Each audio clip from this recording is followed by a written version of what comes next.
The Saints get another win. Have they found their quarterback? We'll talk about that and so much more today on the Louisiana Lunch Hour podcast.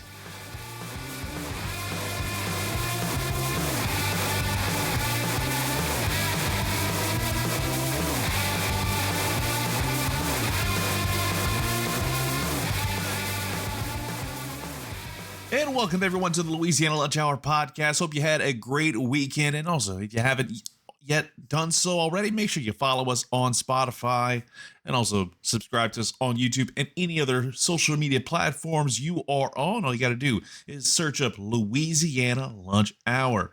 And we're going to go ahead and start things off. We like to go winners first here. We had quite a few surprising winners and also some surprising losers. Let's start off with, I think, the biggest one of them all, and that is the New Orleans Saints getting a really good win on Sunday afternoon against the Carolina Panthers. Now, it's not necessarily anything, you can hang your hat on type win.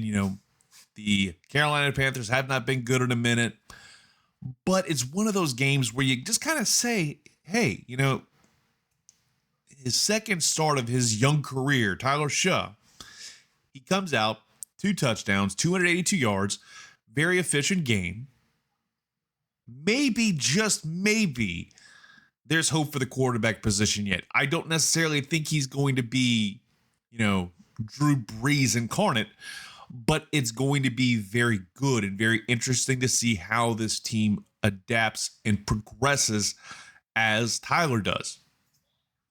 Because he made some really good plays in the 17-7 win over the Carolina Panthers. Again, it sucks in a sense, obviously now you drop down in the tankathon, but I think that might actually wind up helping you out down the road. Seriously, go look at the way things are. Tankathon latest has them, they dropped down to 2.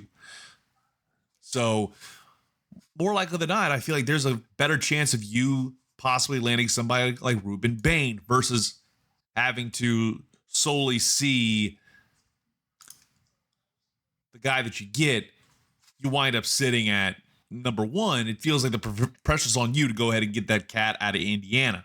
I think the pressure's still going to be on them to do so, but I think a couple more wins, they can dip down into the top 5 and let somebody else take that young man out of Indiana, who had a great game last Saturday against Penn State, had to kind of fight tooth and nail to the very end to win that game. But I'm not necessarily certain I can be sold on him if I'm the New Orleans Saints, especially because of what you saw from Tyler Shough.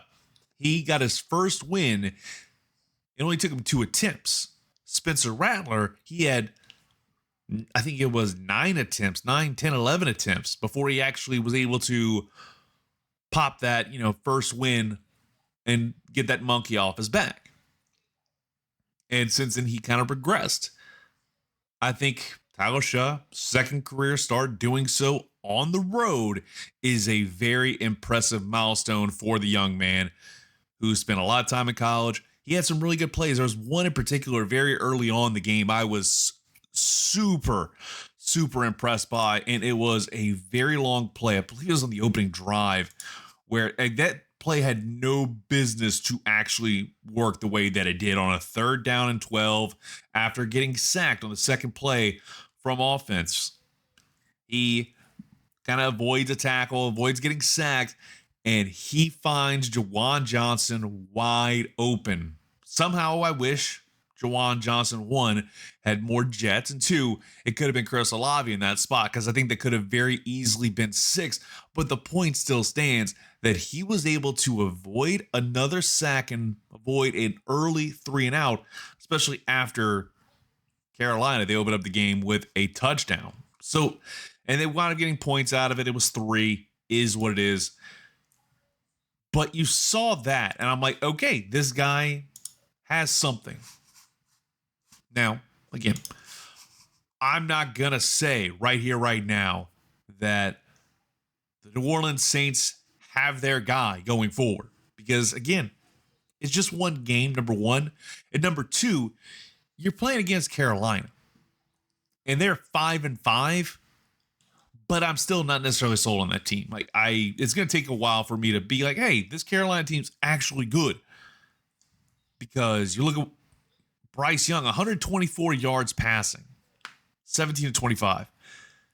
He got sacked twice and had an interception, and probably could have had two if not for a very just awful, roughing the passer penalty that negated a really great interception by Demario Davis that could have led to the Saints taking an early lead. Just horrible all the way around just to see that. Another big note that I just have in my head has to be Taysom Hill. Post knee surgery, the injury he suffered last year, I think it's safe to say that I think maybe Taysom Hill is very much washed. And also, I don't think it's time to throw any dirt on one Chris Olave just yet. 104 yards, a touchdown, off of 5 receptions. He was targeted 8 times and missed some of those. I'm like, yeah, it happens. Meanwhile, Juwan Johnson, a guy that we were hating on early in the season, he caught all 4 of the passes that were going to him. 92 yards and a tutty on top of that. So we're seeing some refreshing things. Alvin Kamara looked a little bit better. I think there's some steps in the right direction for this Saints team that I feel much more comfortable. That said, you got to clean up some of those little things, namely the sacks. Like getting sacked the way that you are, that's not the way you want to see things get done.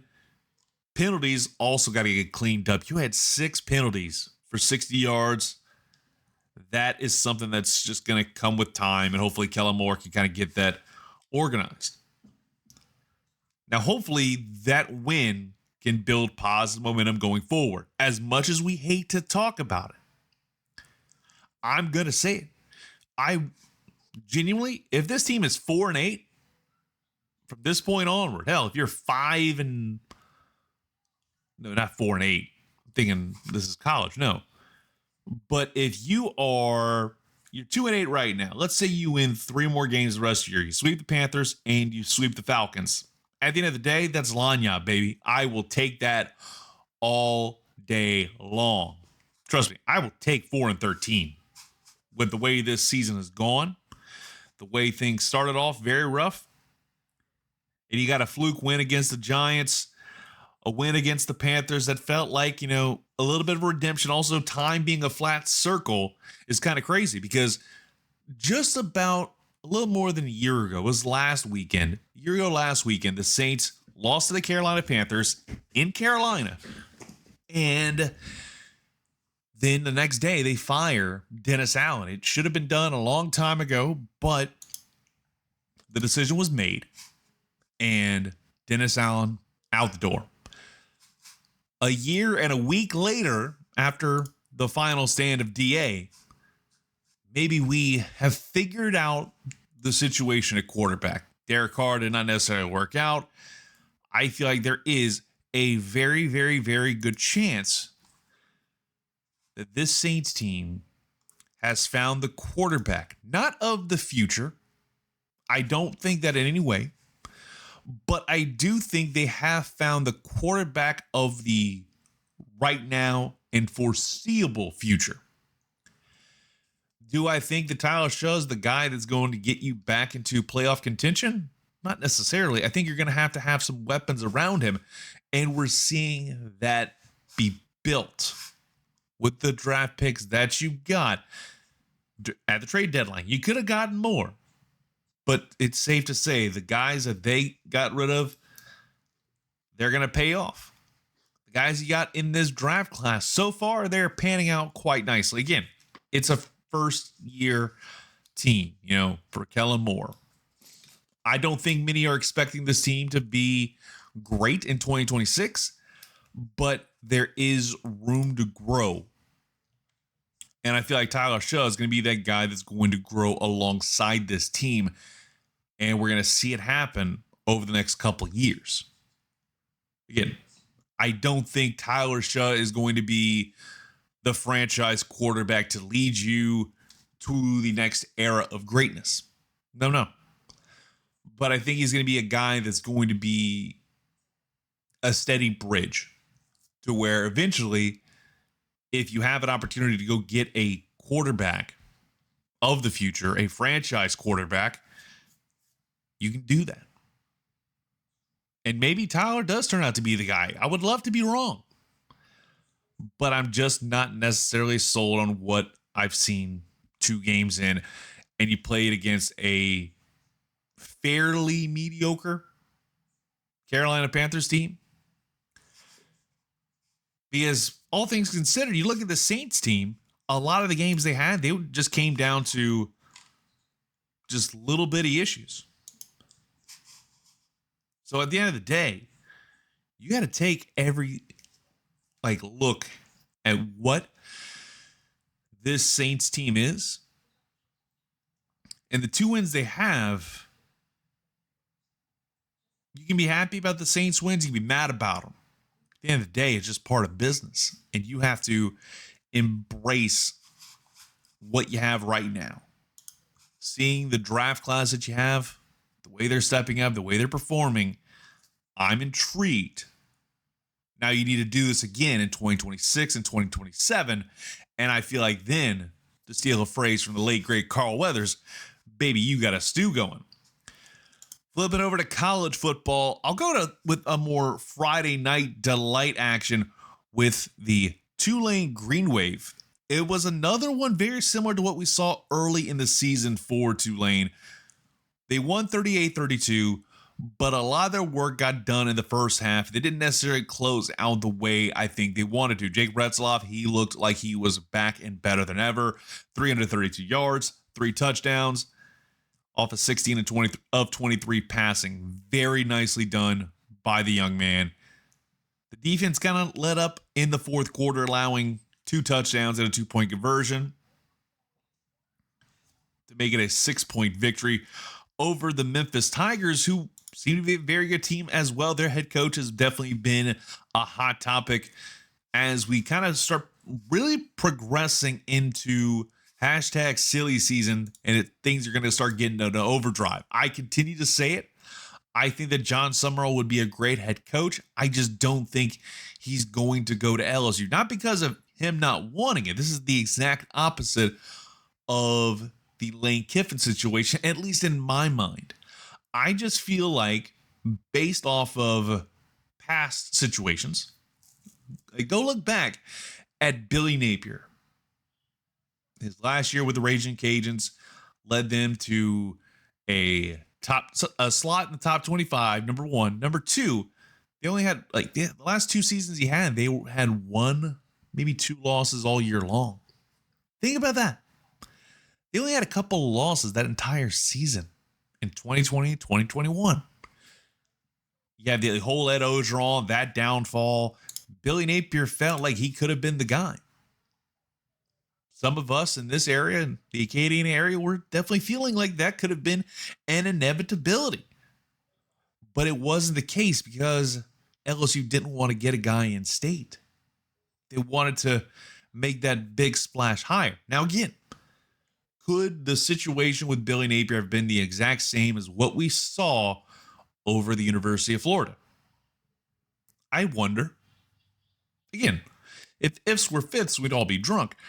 But I think we can all agree that the situation with Brian Kelly and this being an abject failure, we'll get to LSU in a little bit, his tenure there is going to go down as one of the worst, just in terms of the track record and how much kind of that has denigrated the program. It helped out. In fact, what's interesting is they've been able to retain and gain some commits for the program without BK at the helm.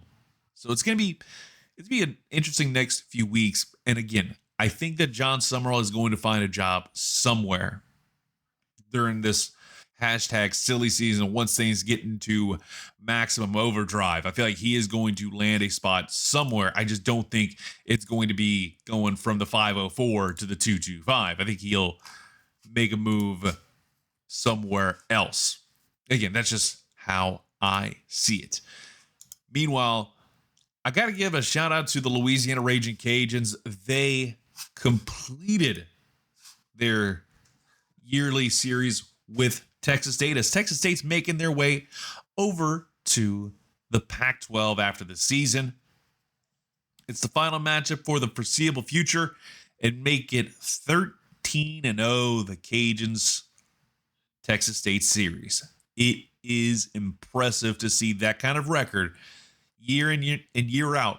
Texas State Cajuns have had their number, and there's a lot of headlines for this game. I think first off, the defense shined in a big way.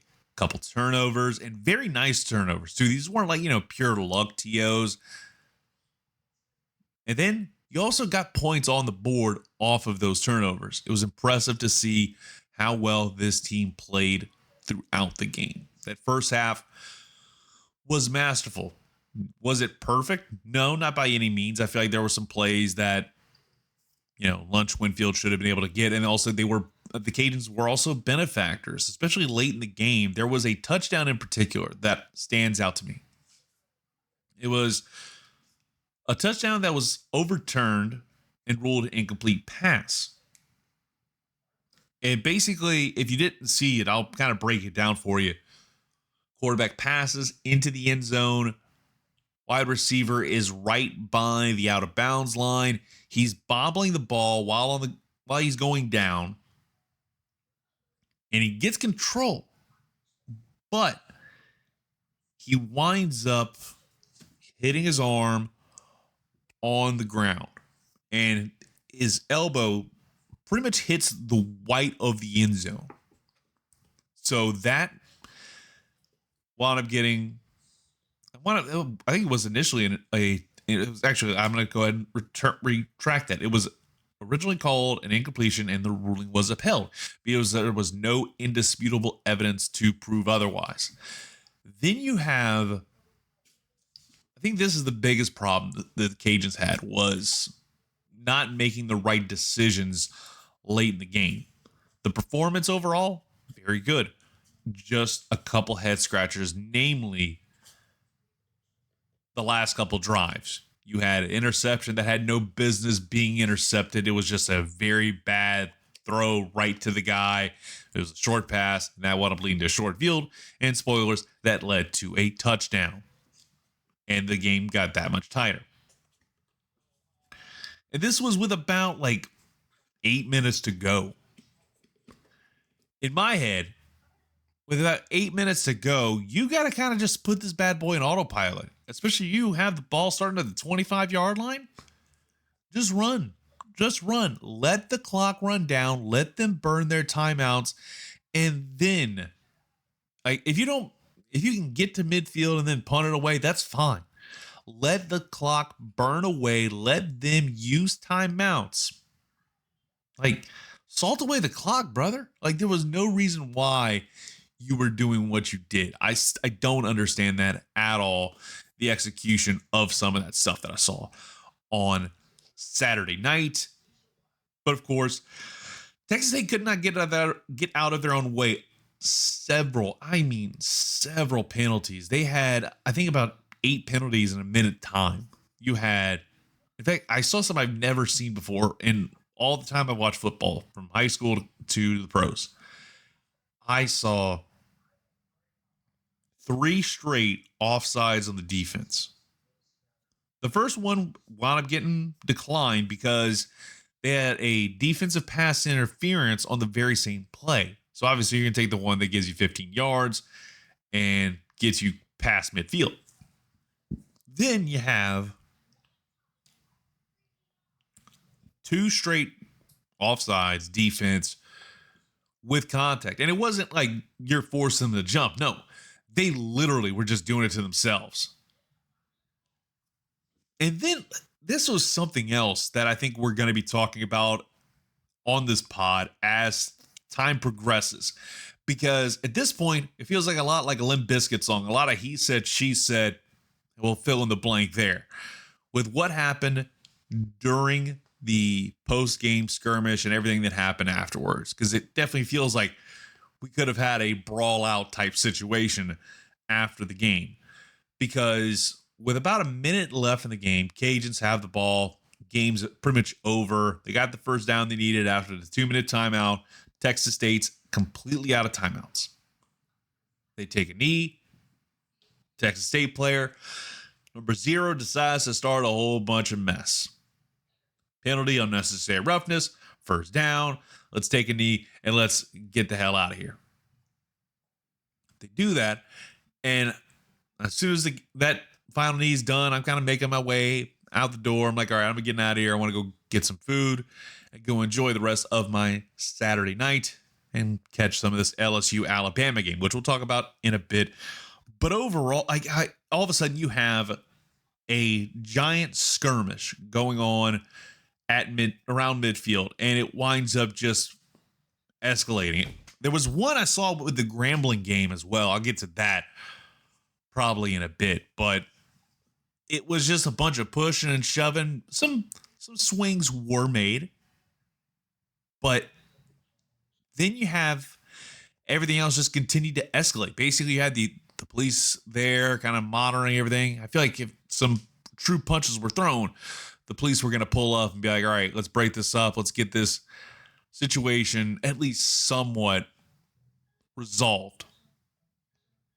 The fans are booing like crazy. And then there was some more like shoving and trash talking going on as they went up the tunnel at Cajun Field, leaving the swamp. And this is where I said it's a lot of he said, she said, censored for this podcast. I don't want to cuss on this pod in terms of the big ones. But you had reports, allegedly, we're going to go ahead and put allegedly in this statement. So allegedly, Cajuns player decides to bum rush, full-blown Leroy Jenkins bum rush Texas State's locker room and go in there and start even more mess. Now, whether or not any of this is true at all, like if this is remotely true, I feel like there's a bigger problem, and it's going to be a conversation that's going to be had between the Sun Belt, Texas State, and the Cajuns program.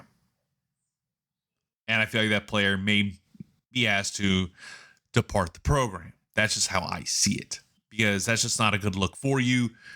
And I know that Kelly Damphouse, the AD for Texas State, actually wound up talking about that a lot on social media, basically saying, hey, we are going to be working in conjunction with this team. Like, we're going to be working in conjunction with the Cajuns and everybody else to make sure that we resolve this. Excuse me, he was the president. I'm kind of get confused, but Kelly Damphouse, the president for Texas State, he said in a statement on Sunday afternoon, saying, quote, immediately following tonight's football game versus UL, there were confrontations between the two teams in 2 separate incidents on and off the field. I am grateful for the law enforcement officers who responded and for those who provided security for coaches and players. And he's talked to Texas State AD Don Coryell, and they've been in communication with Keith Gill, the commissioner of the Sun Belt Conference, Jamie Hebert, the currently interim UL president. He didn't mention that in the statement, but I'll go ahead and add that there. And UL athletic director Dr. Brian Maggard about the incidents. We will have no further comment until we have the opportunity to review the video and collect more information, end quote. So we're going to have to see what happens. I don't think we'll know anything before we get to the end of the season, but it's a problem that's going to be addressed, I think, internally. Coach Dez, needless to say, he was pissed with what happened. He was pissed, to say the very least, to see his team go out there and basically have issues like that. And if somebody did do something like that, I feel like this can be handled internally before things get too bad. At least that's just from my perspective. Some other games going on across the state of Louisiana. Go to the FCS real quick. Excuse me. Before that, we need to get to CUSA, Conference USA. the Blue Hens of Delaware wound up getting a nice win over La Tech, 25-24. Nick Minacucci, hopefully I'm pronouncing that name right, 304 yards, 2 touchdowns, 2 interceptions. Wound up having a lot of reliance with a 3-quarterback system in Saturday's game for La Tech. Just couldn't get it done.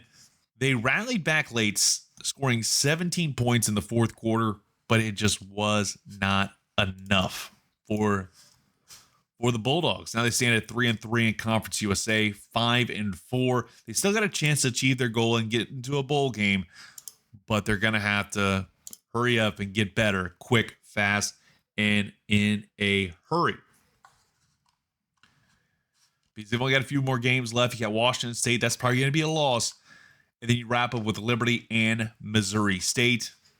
I think the way this team started, again, you started off the season 3-2, and now you've lost 2 of your last 3, and more likely than not, you're going to lose a late night matchup. Brew up a pot of coffee if you're a Bulldog fan to catch that one on the CW. Jumping over to Conference USA real quick, the Southland Conference. Northwestern State loses to Incarnate Word 38-3. Not really much to write home about there. Southeastern loses a tough one, 14-12 to the Lamar Cardinals. So at the end of the day, there's a lot to kind of get to with this team. Again, Southeastern had been a really good team up to this point, but they wound up against a team that has been performing fairly well in that same vein with Lamar. And it was more about just you couldn't get points on the board. You were having to rely on field goals. And you don't win games with field goals. It's great to see that you had a good second half, 4 field goals, 2 field goals, a touchdown, and a missed PAT. But kind of ironic. I'll correct myself here. It was actually a 2-point conversion attempt that failed. You had legal substitution, and then they try to run it back again. 2-point conversion, no good. And that's why you weren't able to win the ball game. Still 7-3, nothing to, shake your head at, but you've only got a couple more weeks left in the season to try and set yourself up for a nice run in the FCS playoffs. You got Incarnate Word and Nichols to close out the season. I feel like Nichols is going to be a win for that program, but still, going to be a lot of work left to do. Then we go to a couple more games in the Southland Conference. McNeese, they continue to find winning ways. 35-20 win over East Texas A&M. Getting things done on the road is always a good thing. They hadn't been able to do that all season long, but they finally got that monkey off their back after a blowout win over Northwestern State last week. Jake Strong starting to find himself again. So that's refreshing to see. So I'm intrigued to see. And also, credit to him. He had 171 yards passing, 136 yards on the ground, a touchdown by air and by ground. At the end of the day, that's all you ask for if you're the Cowpokes. One more Southland Conference score, 28-21. UT Rio Grande Valley gets a win over Nichols. 3-3 in the Southland Conference, only 3 wins on the season.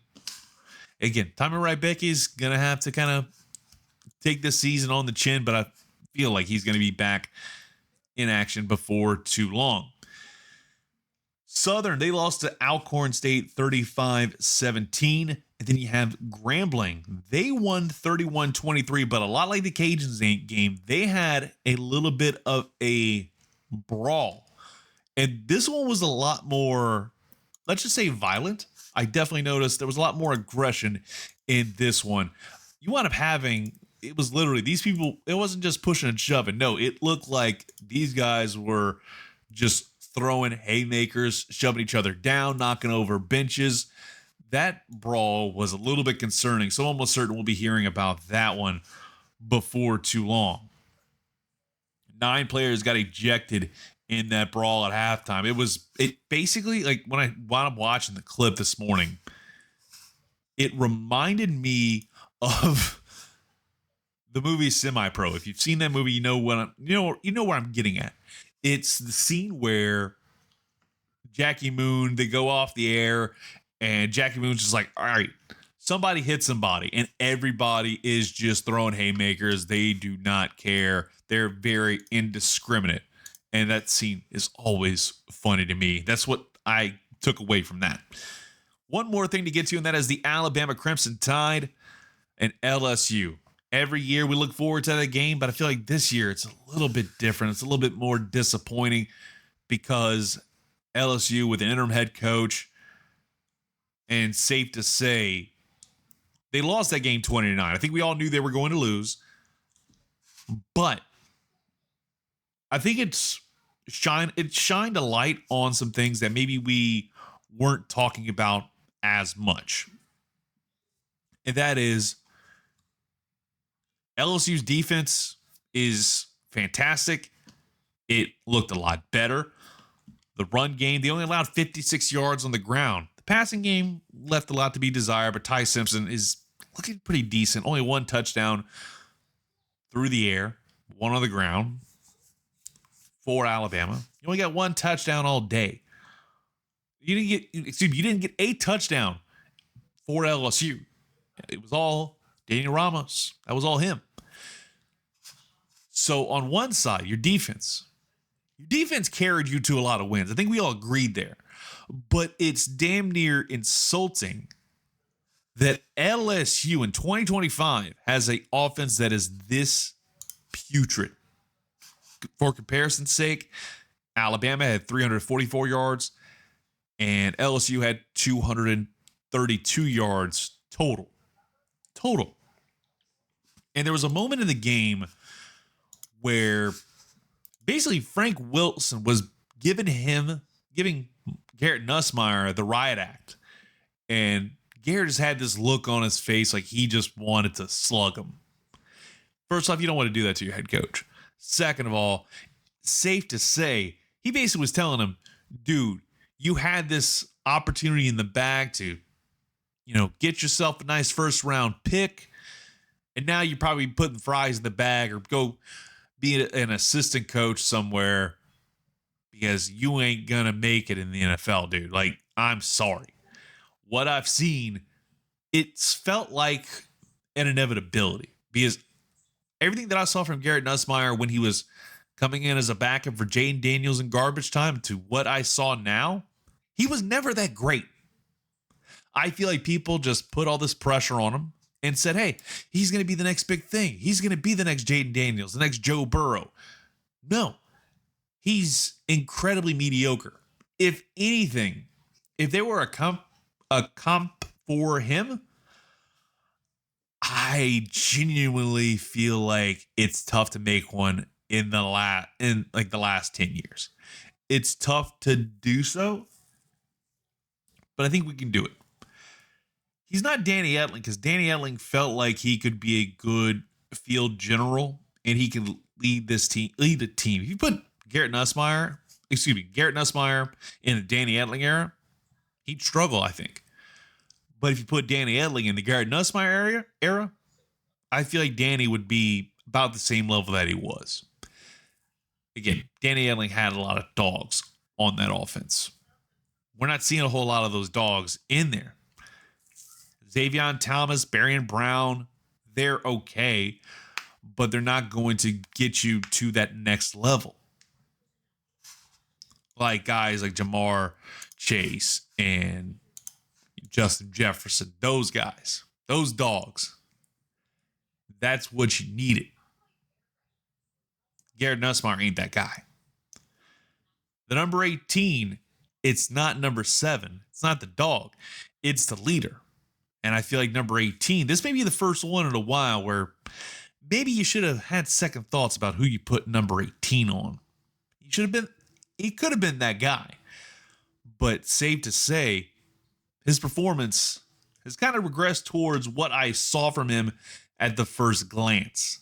I was never necessarily massively sold on him. And hopefully he can kind of get it right going forward. But brother, it's not a great look if you're performing at this level. in 2025. And then you put in Michael Van Buren, who isn't necessarily that great either. And it's further proving why I think LSU needs to start reevaluating the recruiting process entirely, and also go shop around in the transfer portal after this season, dude. Like, this is not working, getting guys organically. I think Nussmeier, again, definitely a Nepo baby selection, and it has not panned out all that well. Appreciate you listening into the Louisiana Lunch Hour podcast. A little bit longer than normal, but honestly, we had a lot more to actually get to and break down, especially when it came to the Cajuns game, the brawl there. Saints get a nice win. Definitely going to get to a lot more of it as the week progresses. Also going to kind of start flipping the script and talking about what's going on with the coaching search, give you an update on some thoughts I have. And trust me, I'm sure you have a lot of thoughts as well, what they do. So we'll talk about that and so much more throughout the week. Make sure you follow us if you haven't already. Just search Louisiana Lunch Hour on YouTube or any of our social media platforms.